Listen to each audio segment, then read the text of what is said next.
মরার সময় বেচারা বুঝতে পারছে যে কবরে গেলে দশাটা কি হবে, সেই জন্য কবরে যাব না বলে দিল। আমার দাফন করবে না, কাফন দিবা না, জানাজা দিবা না, এমনি নিয়া ফেলাইতো।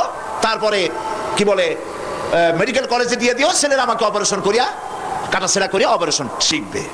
তার ওসিয়ত অনুযায়ী কাজ হয়েছে, এত বড় বুদ্ধিজীবী, তো তার ওসিয়ত তো শোনাই লাগে। ওর কাফনও হয় নাই, দাফনও হয় নাই, গোসলও হয় নাই, কপালে নাই, কি হবে? তারপরে থুইছে বাড়ির মধ্যে। কিছুদিন পর তাকে পাঠানো হয়েছে মেডিকেল কলেজে। মেডিকেল কলেজের ছাত্ররা যখন শুনলো যে ওই লোকটার লাশ আসতেছে, ওরা দাঁড়ায় বলছে আল্লাহর রাস্তায় মাফ চাই, এই হুজুরের এখানে আনবেন না।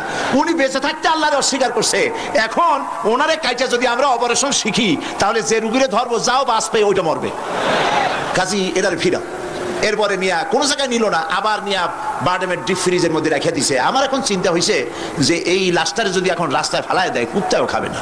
কারণ আমার দেশের কুত্তা, আমার দেশের কুকুরেরা এতটা অভদ্র না যে কুকুরে এত পুরানা বাসি লাশ খাওয়ার মতো আমাদের কুকুর এত বেয়াদব হয় নাই, এতটা অসভ্য হয়ে পারে না।